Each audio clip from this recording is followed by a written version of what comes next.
The castle was burning down, monster corpses everywhere. Inside, the demon general was left in a crater gasping for air. As a human walked towards him, the demon general says that he can't believe that he, General Maddago of the Purgatory, was defeated by a mere human. He says that it should be impossible for an executive of the Demon King's army to be defeated. He bursts forward while saying that he can't allow this to happen. The human warrior lifts his sword slowly. As soon as the demon general reached him, he cuts the demon into pieces with ease.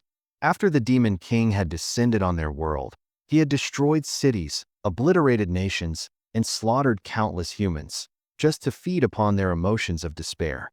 As the invasion progressed, the Demon King placed his executives in various regions to rule over them. Even after 100 years since the Demon King's descent, humanity continued to resist the demon race. But they couldn't even defeat a single executive, let alone the Demon King himself, until a warrior appeared on the Okuna village in the outskirts of the Bringled Kingdom. As soon as he returned to the village, the word spread that Roland had returned. All the villagers quickly came to greet him. They praise him for being the first to defeat a demon general. Some ask if it was true that he had fought for 3 days and nights straight. They call him the pride of the village. Roland thanks everyone while searching for someone. She appears in front of him, and Roland's face immediately turns bright. It was his childhood friend, Felicia. She welcomes him home and says that she knew he would be okay. The rest of the villagers quickly scatter to give Roland and Felicia some space. Felicia asks if it was all right for him to come back so soon from the royal capital. Since he was the hero who defeated a Demon King's army executive for the first time, they could celebrate with a festival for at least a month. Roland says that if he had stayed, they would have kept pressuring him to become a knight of the kingdom. Roland says that he has no intention of leaving this village. Felicia asks if it was all right for the world's greatest swordsman to be in a countryside village like this. Roland says that he left Salana in the royal capital in his stead.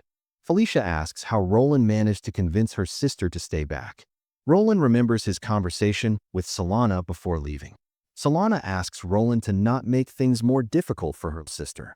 Roland asks if this wasn't the perfect time to ask Felicia. Salana says that even if Roland defeated Maddago, that doesn't mean that the Demon King was also gone. Salana offers to take care of the things in the capital and asks him to show her that he was a man while calling him brother-in-law. Roland starts biting his lips, nervous, while saying that he had a gift for Felicia. Felicia was surprised that Roland of all people had got her a gift. Roland says that she doesn't have to be this surprised.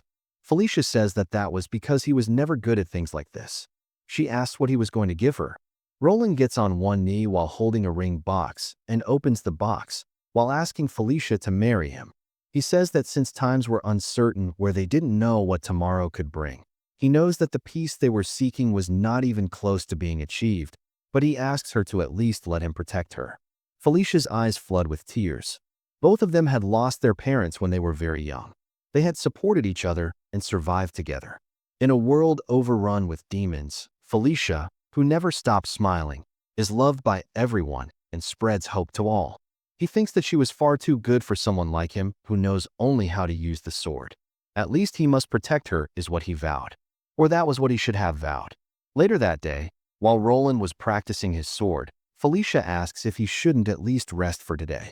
Roland says that tonight was the very reason he kept practicing, to protect the happiness he felt today.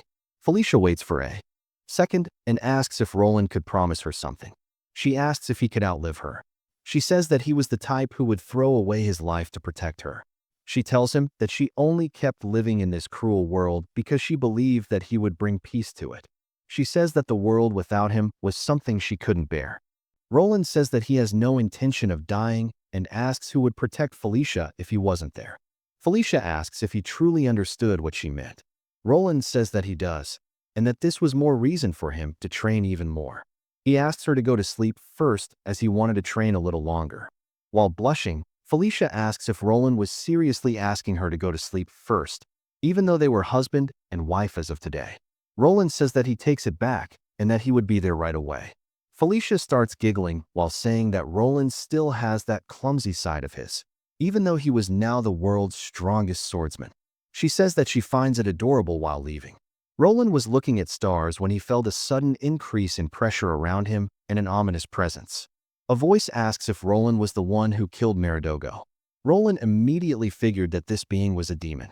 Its powers clearly surpassed that of an executive just by the sinister pressure it was exerting.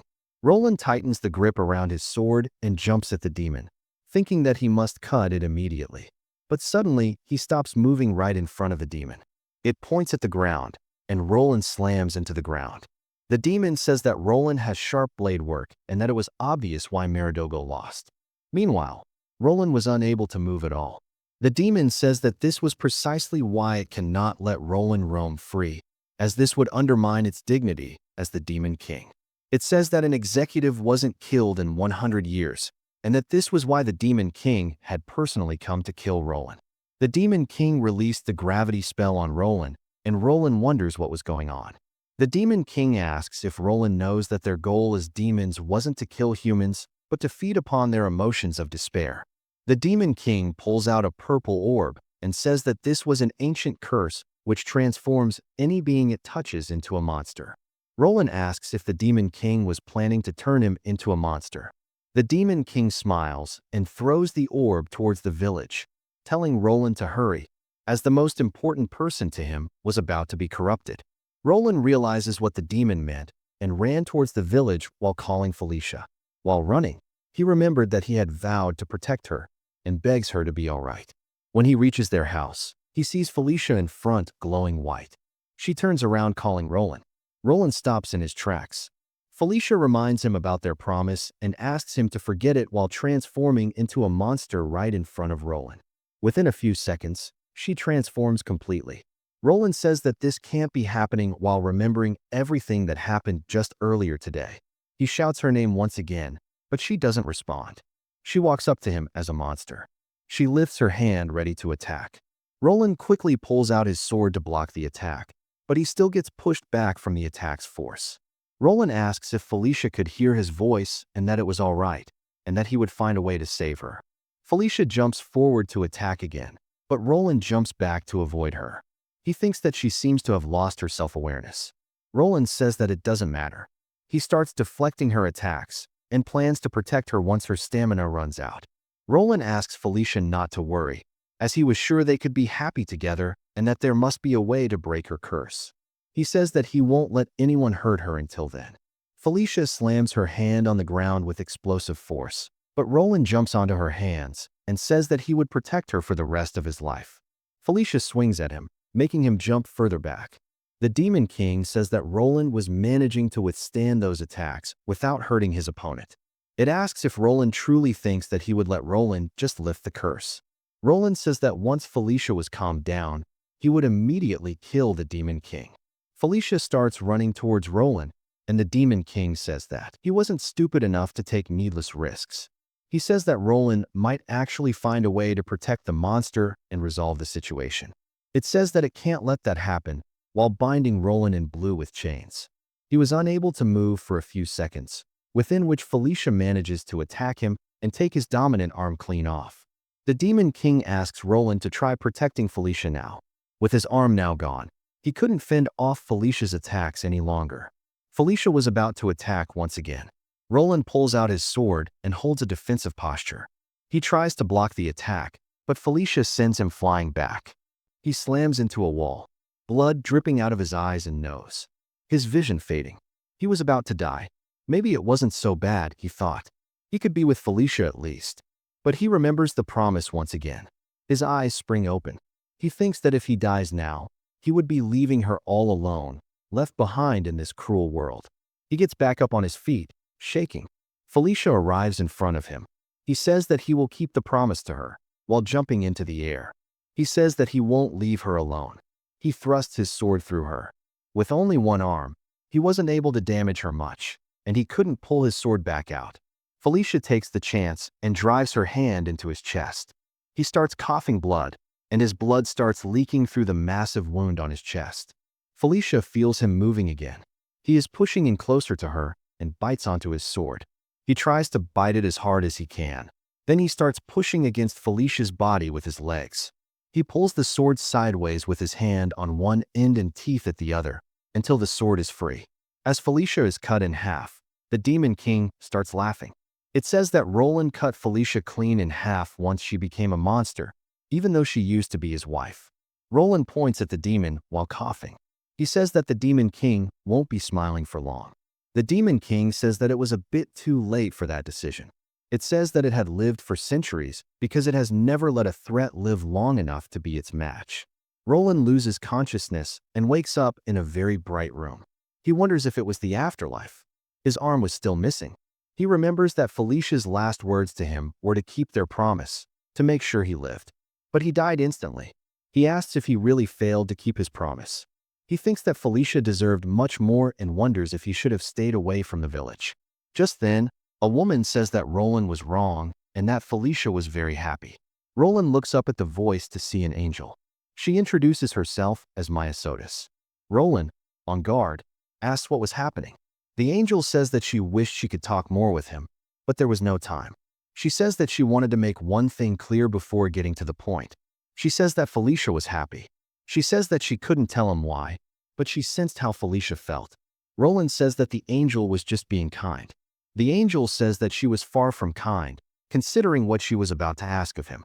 She says that she can bring him back to life and, in exchange, asks him to defeat the Demon King for her. She says that they can't let that live for the sake of the world. She calls it a painful journey filled with vengeance and despair. She asks if he would fight once more. Roland asks why she would even ask him. He says that he was going to do that even if she didn't ask him to. The angel nods and raises her arm to point at Roland. The white world around him starts to disappear, and he comes back above his own body. The angel says that she will grant him a wish once he had saved the world. But then she apologizes to him before sending him back to his body. His eyes open, and the Demon King was no longer there. The angel says that she cannot heal his right arm, and that his swordsmanship would be lost. Instead, she transplants onto him Felicia's monster arm. Roland slowly gets up while looking at Felicia. He looks at the arm and asks if he was supposed to fight with this arm. Fighting while reminding himself that she became a monster, he grabs Felicia and hugs her before losing his control and starts crying. Later that day, he buries Felicia right next to their home. He takes her ring and ties it around his neck while clutching it. He apologizes to Felicia for using her arm to fight. Just then, he sees something on his peripheral vision, 2 werewolves. He sees the remains of clothes on the werewolves and wonders if everyone except Felicia has also been turned into monsters too. He grabs his sword and says that he can't afford to die here. He says that he has a promise to keep while lifting his sword up, but he feels a sudden jolt of pain on his new arm, forcing him to drop his sword. He wonders what was happening and why he couldn't grip his sword. He remembers that angel saying that this arm cannot be healed and that his great swordsmanship has been lost with that arm. He asks how he was supposed to fight now. One of the werewolves charges at him. He thinks that he would have to figure it out later while preparing to fight barehanded. Suddenly, he dashes forward, leaving a massive hole on the werewolf's chest. He asks what just happened. He wonders what the overwhelming power coming from his right arm was. Another werewolf attacks him, but he just grabs its mouth, accidentally shattering its skull in the process. He wonders if he could truly hold such violent powers inside him. This arm of a monster was beyond the laws of humanity. While he was looking at his arm, he hears a scream. A villager who wasn't corrupted was shivering, seeing that Roland has also become a monster. He runs away, not giving Roland even time to explain. Roland doesn't try to stop that man. He thinks that he was right, that he couldn't stay where humans were anymore. The word about what happened in the Okana village spread like wildfire. That half of the villagers had turned into monsters and killed the other half, and that even Roland the warrior had become a monster. They say that it must have been the demon kind targeting Roland after his recent achievement. Apparently, the kingdom had mobilized a subjugation army to hunt Roland. They say that a request for cooperation was headed to many guilds, including this one. One of them asks if it was a waste. A former hero was now target for subjugation from the very people he protected.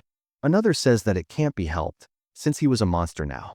In the Dendron wasteland of the Gringard kingdom, Roland practices barehanded combat with his new arm. In this desolate wasteland, far away from human settlements, Roland had spent a few days trying to figure out his new arm. The sensation was almost the same as his original arm. However, a sword was something that he absolutely couldn't grip. He wonders if Felicia was saying that she didn't want him to touch the weapon that killed her. He thinks that his priority now was becoming capable enough to fight with this new arm. Compared to his swordsmanship, his hand-to-hand combat skill was still vastly inferior. In order to defeat the Demon Lord, he needed much more power. Just then, he hears a familiar voice saying, "Found you." Salana attacks him from behind, but he manages to block her kick. Surprised, Roland asks what was happening and what Salana was doing there. Salana asks why Roland could still speak human language. She says that he will take him down right now. Roland explains that he hasn't become a monster, but she cuts him off, calling him a lying monster. She says that if he was really her big brother, then he wouldn't have left her older sister behind. Back when their parents had passed away, Salana was devastated. That was when Felicia had said that it was all right and that she would stand in for Salana's mom. Little Salana asks what about her father. Felicia didn't have an answer, so Roland hugs her from behind and says that he would step in for her father as her big brother. Salana finally stops crying and accepts what they said. She had truly believed that the three of them would stay together forever. She was genuinely happy while they were all together. But now she had to fight her brother to free him. Their fight also gathers some unwanted attention. Salana keeps attacking Roland relentlessly while Roland tries his best to defend. Eventually, he starts getting pushed back since Salana's hand-to-hand combat was way superior to his own. She hits him with an explosive palm strike which pushes him back, but he still managed to block it. Salana calls him a stubborn fool and says that she just wants to free her brother as soon as possible. Roland says that even though his arm looks like this, he wasn't a monster. Salana asks why her sister wasn't there anymore if that was the case. She says that she saw the grave back at their home. She asks if he wasn't a monster. Then how could he let things end up like this? Roland asks if Salana saw the village. Salana wipes off her tears and says that her big brother was the one who taught her that monsters trick people with words. She says that he won't let his body suffer any longer. She suddenly blurs out of his vision and appears in front of him. She tells him to stay put while attacking. Her attack shatters the ground, leaving spiky rocks behind. She desperately looks around as the dust started to settle. Roland lands on a rock behind her. He thinks that it was no use trying to explain this to her, as she wouldn't listen anyway. But he didn't want to blame her either. She had just lost her sister, and now her brother looked like a monster in her eyes. Although it was a misunderstanding, he wondered how he was supposed to show her that he wasn't the one who killed Felicia. He thinks that expecting her to accept this was unrealistic from the start. He thinks that it was better if he slipped away quietly without her noticing. Just then, he sees something behind Salana, a massive orc. He tells Salana to watch out. Salana looks back, but it was too late for her to react. She gets hit and sent flying into a wall. She tries to get back up but fails and starts coughing blood while calling out to her brother. As the orc comes in to finish her off, Roland arrives just in time and hits the orc's club away and grabs the orc by the neck and slams it onto the ground. Salana wonders what was happening while Roland asks how much more these monsters wanted to take away from him. They took his peaceful life, the woman he loved most, and his right arm, and now even Salana. He says that he will destroy every one of these monsters until there were none left. The orc gets obliterated by his punch. He feels that when he gripped the orc's neck, there was a strange energy surging into him, and his right arm swelled enormous. He wonders if he absorbed the orc's strength. He asks if this was what his right arm could do. He says that it was nothing like his gentle Felicia, and that this was a power that takes. Later that evening, Roland finally gets a chance to explain to Salana about what happened, about how the Demon Lord had appeared himself and turned Felicia into a monster. Salana starts feeling sick hearing what Roland was saying. Roland says that he had failed to protect Felicia. He says that he was supposed to keep her safe. He hears Salana sobbing in front of him. She apologizes to Roland and says that he must be suffering the most because of this, and she went ahead and started attacking him without knowing nothing. Roland says that it was all right and that none of this was her fault. He says that the one to blame was himself and the wretched Demon Lord. He says that the warrior Roland died that day when his sword and right arm fell. He says that he has no place among humans anymore. He says that he will hunt the Demon Lord across the world and kill him with his own hands. Salana says that he won't be alone and that she would be by his side too. She grabs Felicia's hand and says that they were family, the three of them together. She says that they must do this together, as she was Felicia's sister as well.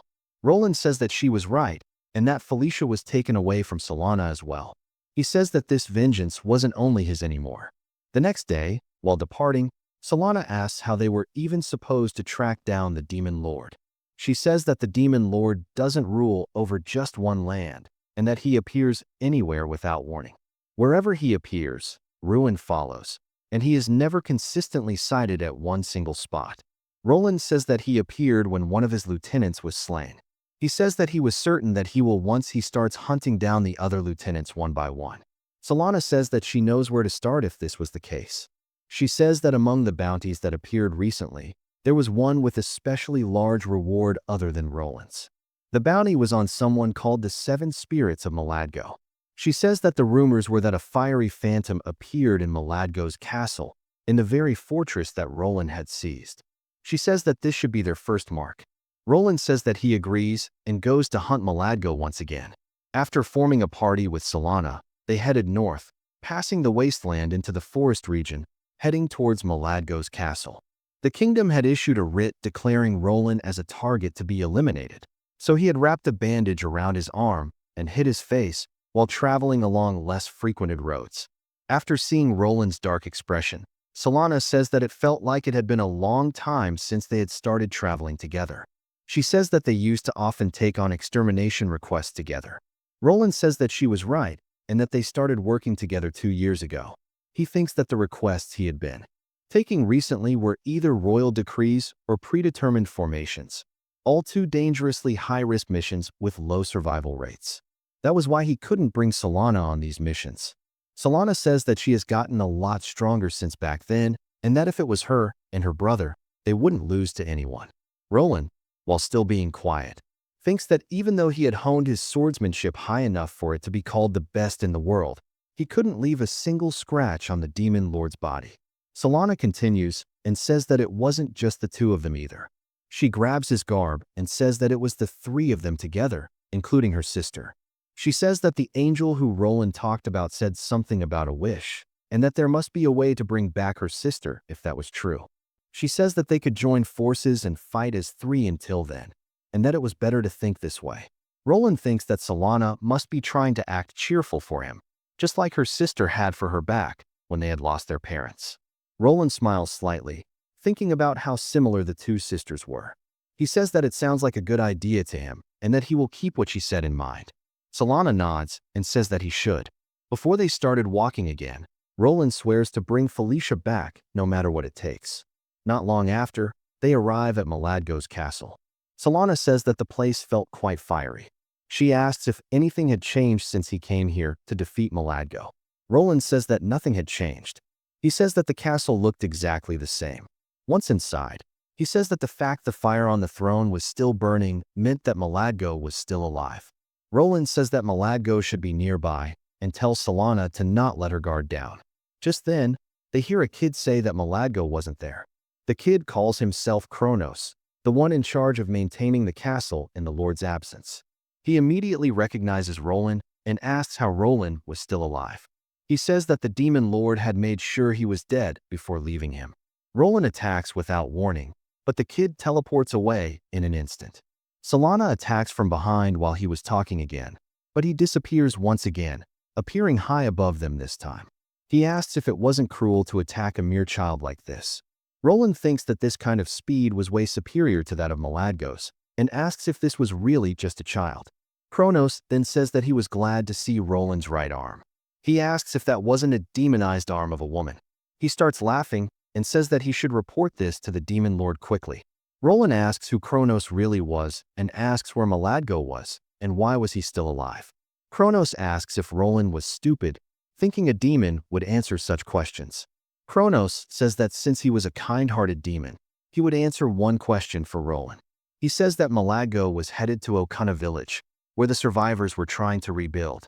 Roland and Salana were both stunned. Kronos asks what they were doing and that he wouldn't stop them if they ran to save the village. Roland thinks that he shouldn't be leaving Kronos alone, but as Kronos said, he wasn't sure how much time he would waste fighting him. Salana says that they have to hurry back to the village. Roland turns back to follow Salana, deciding to go back to the village, but he looks at Kronos once again and says that Kronos would be the next to die. followed by every single demon in the world. Kronos says that Roland was being too scary toward a child. Kronos wasn't planning to report any of this to the demon lord. The village was burning once again. Maddago grabs a villager and asks where Roland's corpse was. The villager says that he knows nothing. Maddago says that under the demon lord's rule of 100 years, being put in charge of a region was the greatest honor for the demon kind. Despite that, he was the first of those executives to be defeated by a mere human. He says that he can't have this. He says that he had returned from hell and that he would drag Roland back to this world as well to fight him again. One of the villagers asks if the demons hadn't turned Roland into an abomination already. The demon executive asks what the villager means. He says that this doesn't align with what he had heard from the demon lord. Maddago appears right behind the villager and tells him to explain everything in detail. Just then, Roland tells the demon to stop. Maddago asks if this wasn't a surprise to see Roland alive. Roland says that he should be saying that. Maddago says that this was perfect, that it saves him the trouble of looking for Roland's corpse. He asks Roland for another fight to the death. He says that the previous conclusion was a mistake. But then he looks at Salana and says that he can't have obstacles blocking the duel. Salana says that she won't go along with the demon's whims and that she was going to fight along with her brother. The demon pulls a little bit of his hair and lets it fly in front, leaving a trail of lava from which a bunch of glows crawl out of. He orders the flame ghouls to go burn the villagers alive. He says that he won't stop her if Salana ran off to stop the ghouls. Salana asks what warped logic this was. She asks how he could treat lives as if they mean nothing. The demon says that he cares about nothing but his redemption duel. He says that he was willing to leave the villagers alone if he could have a fair one-on-one. Salana tells her brother that she will quickly deal with the flame ghouls. Roland says that he will take down Maddago in the meantime. He asks Salana to not worry, as he had already defeated Maddago once, and that there was no way he would lose now. Salana says that she will be back soon while running behind the ghouls. Maddago says that it was now time to rewrite history. He says that things weren't the same as before while looking at Roland's demonic arm. He asks what happened to the cursed sword that once tore him apart. He says that he planned to shatter it this time for sure. Roland tells the demon to stop talking to him, as if he was a long-lost relative. Maddago says that Roland was as dull as ever. He charges forward and says that he will take the first strike. Although he sounded confident in front of Salana, Roland knew that without his sword, and considering his weakened state, Maddago's dark power felt even stronger than before. The balance between them had reversed completely, but he refuses to lose. He starts treating his arm as if it was a blade. No head-on clashes, only deflection along the edge instead. He evades the deflected attacks. Even without the sword, his footwork, instincts, and battle sense remain sharp. With his arm, he could still fight, but Maddago suddenly lands a clean hit on Roland and sends him flying. He figures that the reach difference from the sword and his arm was too different. Maddago sees that Roland had pulled back at the right time to soften the blow. Maddago then starts breathing in an immense amount of air and fires a massive fireball at Roland. Roland jumps off the building and thinks that the flames born from the abyss that Maddago was shooting were far more powerful than before. He feels that he would die instantly if he was hit head-on with that attack. Maddago asks what was wrong with Roland and asks if his arm was just for show. He says that Roland seemed a lot weaker. They start fighting once again. Roland thinks that this wasn't good for him to drag on for longer.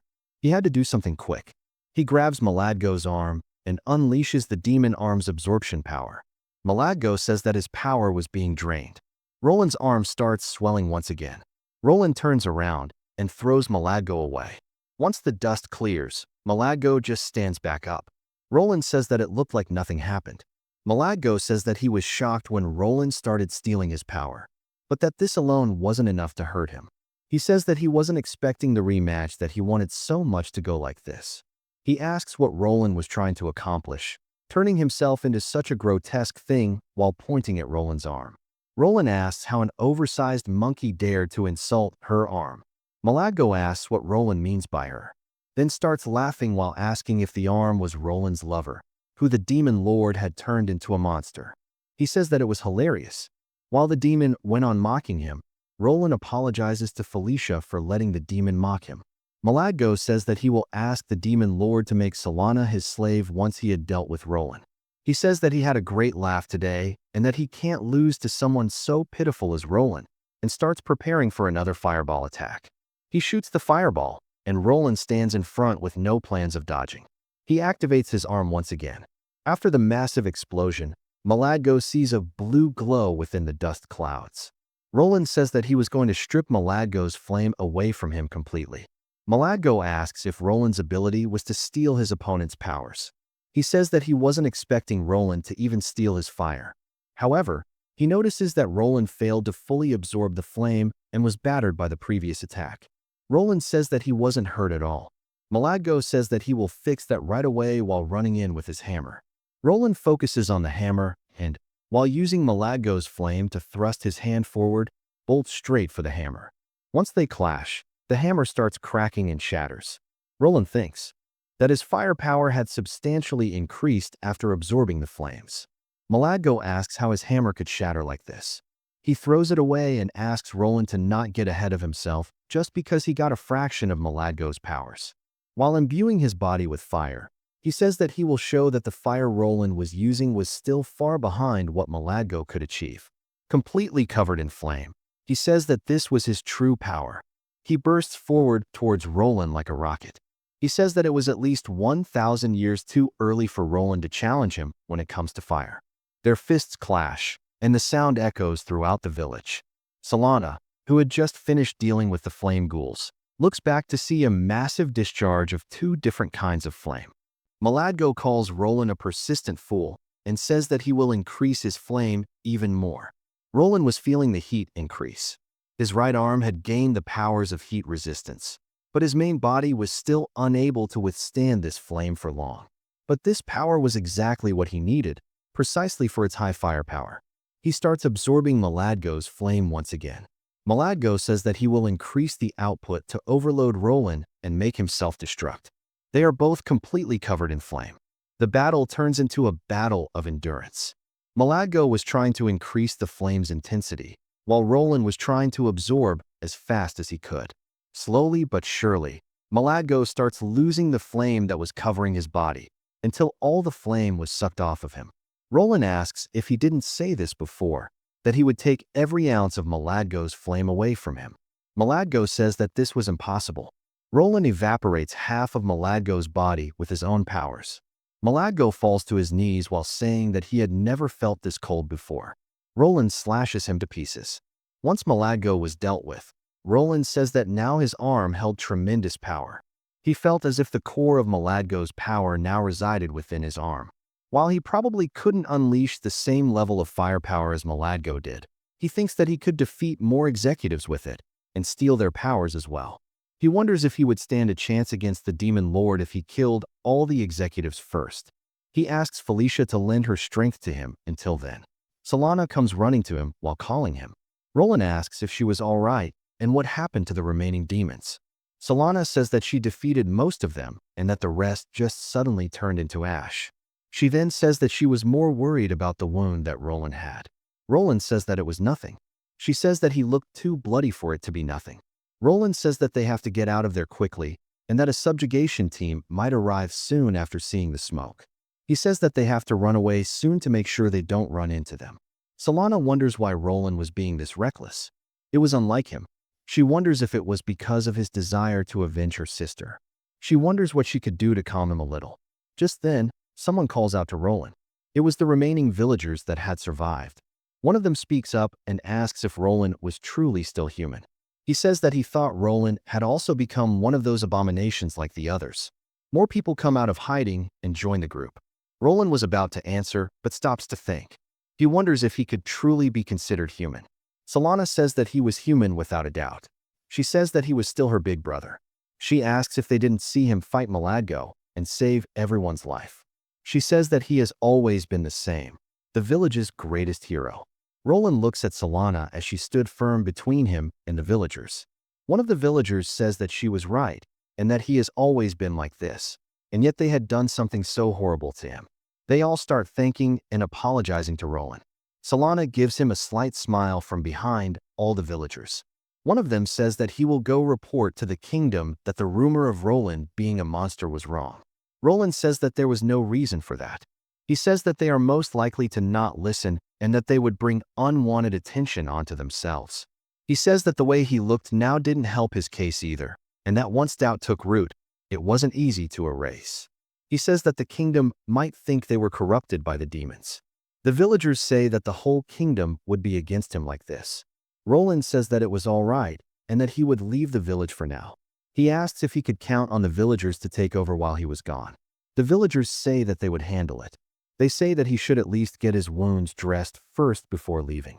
One of them runs off while saying that he would go fetch some bandages right away.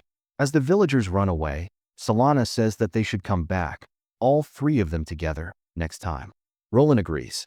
Just then, Maddago's shattered corpse starts emitting demonic energy again. They hear a familiar voice from it. Both of them immediately get on guard, but Kronos asks them to stop. He says that he can only speak in this form and that his true self was still in the castle. Roland thinks that he couldn't sense Kronos' presence at all inside the hologram. Kronos says that Maddago got taken down once again. He says that necromancy could only reanimate once, and that Maddago was dead for good this time. Roland asks what Kronos was doing and says that Kronos doesn't give off the vibe of one of Maddago's underlings. Kronos says that Roland was right and that he came to introduce himself. He says that he was Kronos, and by the Demon Lord's order, he was assigned as the new executive replacing Maddago. Roland asks if the executives could really be replaced that easily. Kronos says that he knows that Roland was seeking revenge and maybe even wants to kill the Demon Lord. He says that it was too bad, since Maddago wasn't an executive anymore, so the Demon Lord wouldn't care if he had failed again. He says that since Roland went through all that trouble to win, it would be a shame if he didn't get a reward. He says that there was a reward to play with him instead of the Demon Lord. Roland asks what it was that Kronos was getting at. Kronos asks if Roland hadn't heard that the demons adore human despair the most. He says that someone like Roland was a treat, and that it would be a waste to have to kill Roland straight away. He asks how much more despair Roland can create when he loses his lover's sister the same way he did his lover. Salana says that she can fight as well, and that she would make him regret ever underestimating her. Kronos laughs and says that he was looking forward to it. He starts walking away while saying that without hope, despair wouldn't sprout properly. He asks them not to make him wait too long before disappearing. Salana starts looking around while asking if they should go look for him around the village. Roland says that it was useless to search here. He now knew that Kronos was the one who resurrected Maddago, and that there was a new officer replacing Maddago immediately. He wonders how he was supposed to deal with them if one was replaced by another as soon as he defeated them. But then he thinks that he had to wipe out all of them anyway, and that this didn't change the plan. Salana, looking unusually happy, asks if Roland heard what Kronos had said. She says that he heard something about resurrection magic, and that this means that they might be able to revive her sister as well. Roland asks if that was her takeaway from the whole thing, while smiling. She asks if that was odd. Roland says that it wasn't, and that it was just like he expected from her. Salana says that they should head out now, since their aim was set. She says that they should figure out Roland's wounds for now, and that later she would train Roland herself. Roland asks what she means by that. Salana says that Roland really didn't know anything about martial arts, and that as a brawler, she had far better experience than him. With a smug look, she says that she would toughen him up really quick. Later that night, in a room filled with nothing but white, Roland says that it was the same dream once again, the one he had been getting every night since that day. He says that he was glad that he could at least see her there, a faint image of Felicia in front of him. He says that he couldn't talk with her, nor could he touch her. He says that he wished he had a little more freedom if it was just a dream. He asks if Felicia was bored in this room with nothing as well. Felicia shakes her head to say that she wasn't bored. She points behind Roland to show him Maddago's fire that he had absorbed. He asks if it was too hot for her in there now and if the flame was in the way for her. Felicia smiles and says something, but he can't hear her. But he reads her lips to figure out that she said warm. Roland smiles at her while slowly waking up from his sleep. Salana asks if he was finally awake. She says that she made some soup for him and that they will start their training once again after breakfast. While looking at the flame, he wonders if Felicia would be all right with the path he has decided to take. After breakfast, Salana says that they will be resuming yesterday's unique drill. She says that Roland used to be a battle-tested swordsman, but his unarmed fighting skills still needed work. She says that his footwork needed the most work. Roland agrees and says that she was right and that his footwork was still far from perfect. He thinks back to his fight with Maddago and remembers that he had lost an opportunity to attack because of the gap. He also thinks that he wasn't even making use of the tremendous power within his arm due to his positioning. Salana says that they should evaluate his current level and asks him to try doing what she had taught him the previous day. Roland says that he was ready. He looks the other way and punches the air just like how he was taught. There was a loud bang as soon as he punched, due to the sudden shift of the air in front of his fist. Salana asks what just happened. She asks how he could do that even though she just taught him that day before. She asks if her big brother was just an expert with a sword, but also with martial arts. Roland says that that wasn't the case. He points to the forest and says that he had some time to practice while he was on guard duty last night. There were craters left where he had practiced. He thinks that he must use every bit of free time he had to improve himself, as he had no luxury to be careless. Salana says that they should try the reverse now. She says that in unarmed combat, one must know how to create a gap. She thinks that she should teach him this since he was fighting a little too recklessly now. She says that they must always hit and create a gap immediately. She says that he can fight with several enemies without being surrounded if he does it right. Roland refuses to learn that fighting technique. Salana asks why not. Roland explains that even if he could replicate the technique, he couldn't match Salana's series of attacks. He says that it only worked for her because of her exceptional speed. Salana starts blushing and giggling, thinking she got praised for being exceptional. While Roland says that he might have an idea to deal with several rivals with his own characteristics, he asks if there wasn't a hellhound region in the forest up ahead. She asks if it wasn't a monster that tracked prey relentlessly after getting their scent. Roland, while biting his finger, says that he remembered seeing a subjugation request for the hellhounds while he was going to defeat Maddago the first time. Roland starts rubbing his blood onto a rock. Salana asks what he was doing. Roland says that he was going to leave this place a little more secure while throwing the stone into the forest. The rock travels deep inside the forest, leaving a scent of his blood, which gets caught out by the hellhounds immediately. Like rabid dogs, they start following the scent. Salana starts getting more worried seeing their numbers grow like this. Roland says that for a combat technique, what was most essential was whether it could be used in a real, lawless fight. He says that this will be his practical test. Meanwhile, in the forest, a little girl asks if kids like them should really be coming to a scary place like this. Kronos says that it was completely fine. As soon as she looks away, he starts smiling like a maniac. The hellhounds act in packs with multiple leaders with different roles. They attacked with coordinated movements. Roland says that if he didn't beat these guys, then hunting the demon lord would remain a pipe dream. One of the hellhounds appears in front of him and starts charging onto him. When he turns to fight it, it suddenly stops moving. He hears something jump out of the grass behind him, and Salana warns him about the hellhound behind him. One draws attention while the other strikes from the blind spot. They were extremely cunning monsters, and he would have to use the technique Salana had told him about to effectively deal with them while avoiding getting flanked.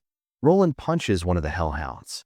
He decides to hit each with the intent of killing with one shot, and then use the power he gets by absorbing from the hellhound to deal with the next one, an infinite loop of powerful strikes. By doing this, he could keep attacking with high-power punches. He starts annihilating the hellhounds one by one. He says that he will not retreat until his goal is reached.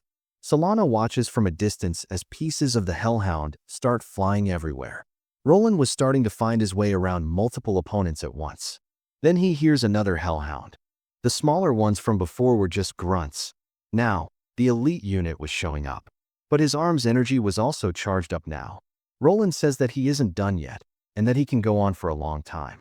Salana also had to deal with a few of the hellhounds that wandered into her side. She quickly jumps up to avoid being flanked and lands on top of the hellhound, killing it instantly. After she was done dealing with the hellhound, she quickly looks at Roland, who was standing on a mountain of hellhound corpses. He tells Salana that they must have dealt with around 20 groups already. He says that there's a bigger presence still hiding in the forest. He says that this one must be the pack leader and that they have to deal with the leader to make the smaller ones leave. He says that he's had enough training and that he's going to kill the leader. He sees the pack leader running away while using the smaller hellhounds as bait. Roland charges forward, saying that he won't let it run away. Inside the forest, the little girl says that she wasn't to go home. She asks if Kronos was sure that the village was this way. She asks if he was lost too now. Kronos starts whispering to himself, saying that this should be far enough. He looks at the girl and says that he was obviously lying and that there was nothing beyond there. He says that she was going to get attacked and killed by his parasitized hellhound now. He says that she was the only one to blame for believing him in the first place. He starts disappearing in front of her, leaving her all alone in the forest. She asks him to come back and not to leave her all alone. She hears weird noises in the distance, closing in by the second. She closes her eyes, saying that she didn't want to die. Just then, she hears a dying cry of a hellhound in front of her as Roland cuts it and grabs onto the little girl. Roland wonders what a child was doing in a place like this alone. The girl notices Roland's demonic arm immediately. Roland thinks that the child might have gotten into trouble because he summoned the hellhounds. He asks the girl to close her eyes. The hellhounds who were running away from him, now seeing that he couldn't fight properly while carrying a child, quickly circle back to fight him. One of them jumps at him, and he uses his hand to block it, thinking that the longer he remained defensive, the more absorbed energy he loses. He notices another one running at him from behind. Salana whacks it in the back of the neck and says that she finally caught up. Roland apologizes for just running off like that. Salana says that it was all right and asks what was up with the child. Roland says that he doesn't know himself and that she was being attacked by the hellhounds. The girl says that her name was Lily. Salana says that being able to speak in this situation was already a good thing. Roland asks Salana to watch over the girl while he fought off the hellhounds. He says that he wasn't going to let the leader of the pack escape, considering the distance between them. Although he didn't have a technique to close the distance, he could just propel himself with his arm, passing all the hellhounds and going straight for the leader. With a loud bang, the hellhounds start turning into ash as they were incinerated within a second. He looks at the girl and asks if she was hurt. Lily says that she was fine. Salana asks what Lily was doing in such a place. Lily says that there was a boy she couldn't see anymore. She says that the boy asked her to follow him home, but after following him inside the forest, he disappeared right in front of her. Roland says that she was probably being lured by a demon. Roland says that the demon might still be targeting her. Salana asks if Lily knew which direction she came from. Lily points towards the forest and says that she came from Kariki village. Roland asks if Salana knows about the village. Salana says that it was a remote village away from town and that they wouldn't recognize Roland there. Roland says that they should take Lily back to her home then. He asks if Lily could keep his arm a secret. Lily asks why she should keep it a secret and says that the arm was super cool. She says that it was amazing how it was glowing and emitting fire when he saved her. Roland asks how she saw all that when he asked her to keep her eyes closed. Salana says that she also thinks it was cool. Roland looks at his arm and asks if it was really cool. He suddenly sees an image of Felicia pop up in his head and says that maybe it was cool. Later that day, in the Kariki village, Roland notices that there weren't many young men in the village. He thinks it would be hard for the villagers to recognize him if there weren't anyone here who was a member of the guild in the town. Lily takes the two of them to her home. She calls her mom from the door and says that they have guests. Lily's mom asks where Lily had been all day and asks who the guests were. Lily says that they saved her from the monster. Her mom immediately starts panicking and asks what she means and if she was all right. Lily says that she was fine and that she got saved. Her mom says that it wasn't fine and asks what would have happened if she wasn't saved by Roland and Salana. Lily starts sulking and apologizes to her mom. Her mom hugs her and says that it was fine as long as she understood. She asks what she would have done if Lily was gone too. Her mom then apologizes to Roland and Salana while also thanking them over and over. She then asks what she should call them. Salana says that she was Salana, a traveling martial artist, and introduces Roland as Laura. The mom looks confused hearing a man being named as a woman. Roland asks if his name was too womanly. Lily's mom says that wasn't it at all. She says that although she didn't have much to thank them, she offers to at least prepare a meal for them to show her gratitude. She asks if Lily wanted to help her. Lily quickly says that she wants to help. The mom then invites them inside their home. Roland then looks at Salana and asks what she was thinking, giving him a female name. Salana says that this was the first name that came to her mind. He remembers that it was the same name she used to call him after forcing him to play the role of her little sister. He then asks if she noticed anything weird about the village. Salana says that she does. She says that there was definitely too few men in this village. Roland says that there must be a demon nest nearby, preying on the village. Roland says that they should stay in this village for now to find out what was happening. He says that to deal with Kronos, he has to get used to his fighting style. He says that they need to deal with any demon that they can find on the way to develop the strength of his arm. Salana says that she agrees. He says that each dead demon is a step closer towards their dream of a peaceful world. Lily peeks out from inside and asks if they weren't coming inside. They go inside the house, but they were being watched from afar by an old man.